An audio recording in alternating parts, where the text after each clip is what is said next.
Hello students, welcome back. एक बार फिर आप सभी का स्वागत है 12th फिजिक्स के नए टॉपिक के साथ। आज का हमारा टॉपिक है motion of charge particle in magnetic field. जब किसी चार्ज पार्टिकल को मैग्नेटिक फील्ड में रखा जाता है तो उसकी मोशन किस तरह की होती है। तो इससे पहले वाले लेक्चर के बारे में बात करें, हमने पढ़ा था motion of charge particle in electric field.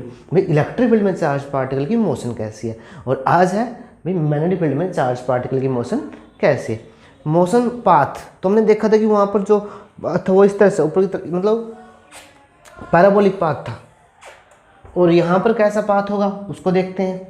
और इन दोनों का ही यूज होकर मोशन का यूज होकर कि इलेक्ट्रिक फील्ड में मोशन कैसी है, मैग्नेटिक फील्ड में मोशन कैसी है, हम एक टॉपिक पढ़ेंगे साइक्लोट्रॉन। बहुत ही ज़्यादा इम्पोर्टेंट टॉपिक होगा वो। तो क्योंकि ये टॉपिक्स जो है ना ज़रूरी है साइक्लोट्रॉन के लिए और वो इम्पोर्टेंट है, तो ये मोस्ट इम्पोर्टेंट टॉपिक हो गई। क्योंकि अगर हमें ये टॉपिक नहीं समझ में आए तो साइक्लोट्रॉन समझ में नहीं आएगा। तो जो अगर मैं स्टार्ट करता हूँ motion of charge particle in magnetic field, तो यहाँ पर मैं इसको दो पार्ट्स में डिवाइड करूँगा।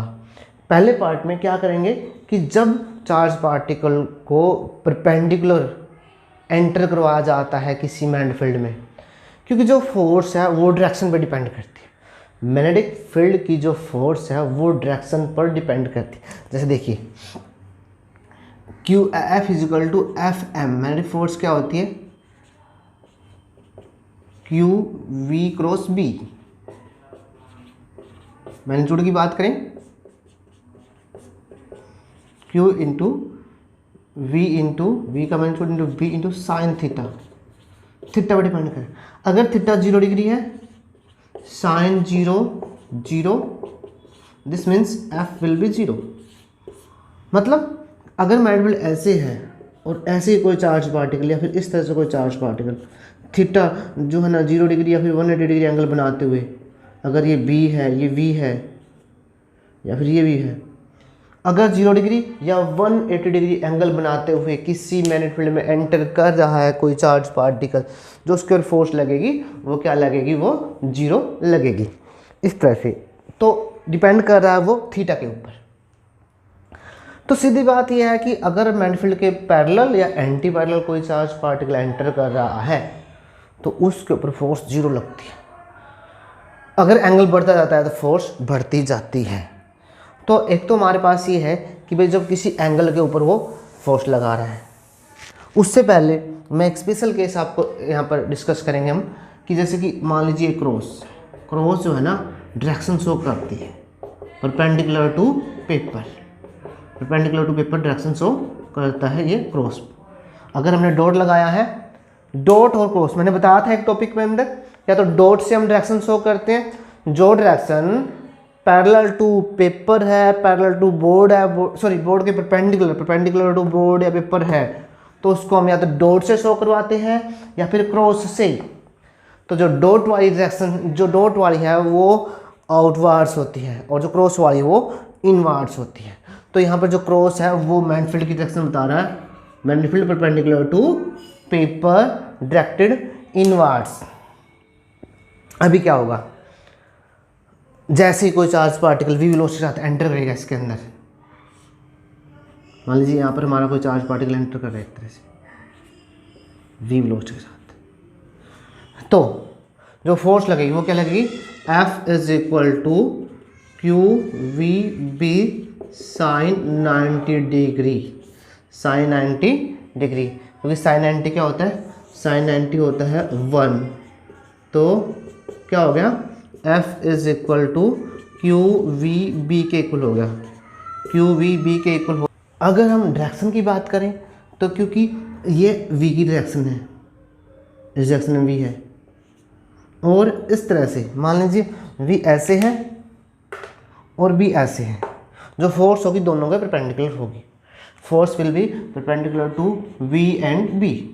तो सीधी बात ये है भाई, यहाँ पे समझिए एक चीज़ कि भाई यहाँ पर जो v है वो इस तरह से है और जो मैंने डस्टर दिखा रखा है इस तरह से इनवर्ड b है, दोनों के परपेंडिकुलर। इन दोनों के परपेंडिकुलर जो डायरेक्शन होगी वो या तो ऊपर की तरफ होगी या नीचे की तरफ होगी, या तो ऊपर की तरफ या नीचे की तरफ, परपेंडिकुलर टू बोथ। तो उन दोनों के परपेंडिकुलर ये डायरेक्शन होगी। और V cross B. V cross B अगर हम घुमा के देखते हैं ऐसे कि भाई वी से बी की तरफ, तो नीचे की तरफ होगी। तो डायरेक्शन है फोर्स की, आप राइट हैंड थंब रूल से निकाल सकते हैं। वो डायरेक्शन इस तरह से होगी, एफ की डायरेक्शन इस पॉइंट के ऊपर या जिस पॉइंट के ऊपर लग रही है। तो ये फोर्स लगने से, फोर्स परपेंडिकुलर है वेलोसिटी के, और हमेशा ही वेलोसिटी के परपेंडिकुलर रहेगी। यहाँ पे दिख रहा है हमेशा ही v और b के परपेंडिकुलर रहेगी फोर्स। जैसे ही मैं दो तरीके से इसको समझाऊंगा, जैसे ही v में थोड़ा सा चेंज आ जाता है कि v जो है ना वो भी सीधी बात ही है। एक तो ये तरीका है कि अगर हम देखें किस केस में फोर्स और वेलोसिटी दोनों परपेंडिकुलर होती है, वो होती है सेंट्रीपिटल केस में। जिस केस में जो चार्ज पार्टिकल है वो सर्कुलर पाथ में चक्कर लगाता है, उस केस में अगर इस पॉइंट पर हम देखें, इस पॉइंट के ऊपर f इस डायरेक्शन सॉरी v इस डायरेक्शन में है, तो f इसके परपेंडिकुलर है। अगर इस पॉइंट के ऊपर देख लीजिए, दोनों एक दूसरे के परपेंडिकुलर है। एक पॉइंट के ऊपर f और v एक दूसरे के परपेंडिकुलर होती है हर एक पॉइंट के ऊपर। तो यहाँ पर वैसे ही हो रहा है। जैसे ही इस फोर्स की वजह से जैसे थोड़ा सा बेंडिंग आएगी v में, उसी तरह से f की डायरेक्शन चेंज हो जाएगी और f is always perpendicular to velocity. और जो पाथ होगा वो सर्कुलर पाथ होगा, क्योंकि सर्कुलर पाथ के केस में ही वेलोसिटी और फोर्स एक दूसरे के परपेंडिकुलर होते हैं। एक तो तरीका ये, जैसे ही बैंड होगा v में तो f वैसे ही परपेंडिकुलर रहेगा। तो अगर f परपेंडिकुलर रह रहा है तो यहाँ पे देखिए पाथ कैसा होगा उसका, सर्कुलर पाथ होगा। पाथ कैसा होगा, सर्कुलर पाथ।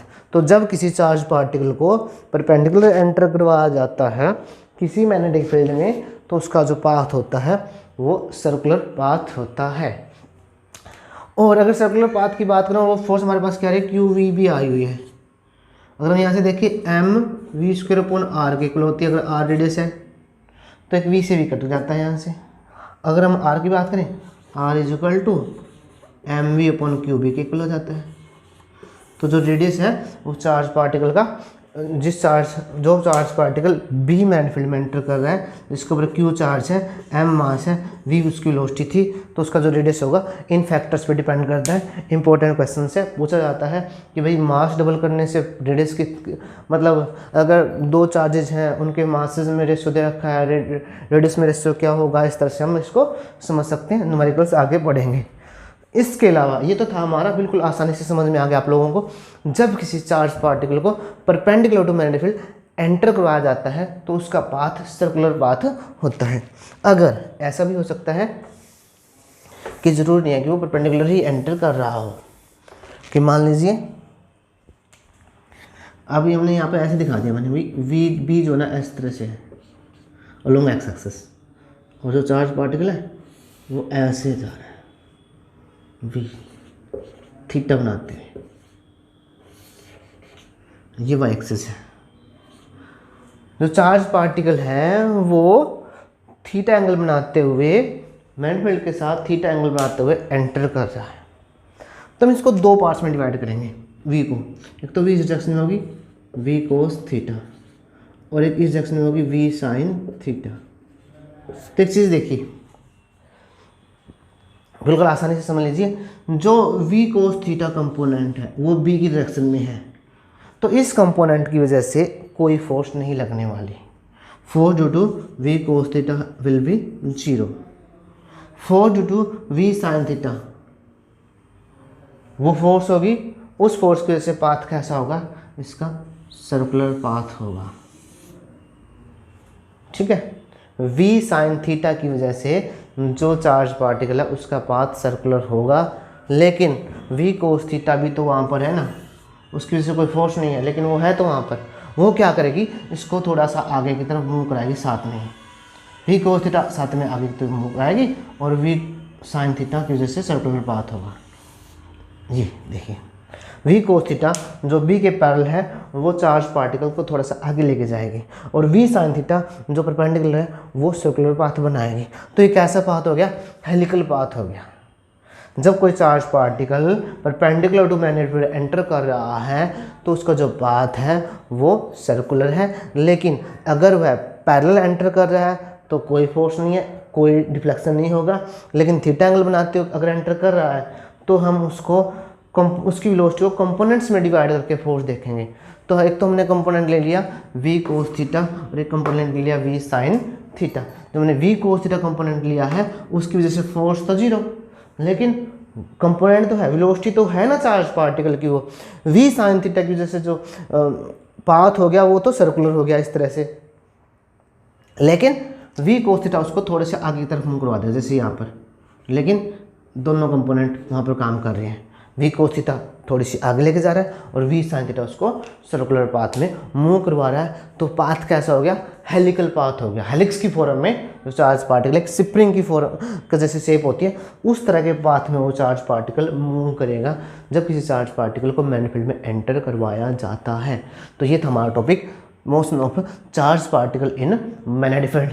इसके साथ ही नेक्स्ट टॉपिक होगा लोरेंज फोर्स और साइक्लोट्रॉन। बहुत इंपॉर्टेंट टॉपिक है, आपने अच्छे से इसको समझना है, अच्छे से इसको पढ़ना है। धन्यवाद।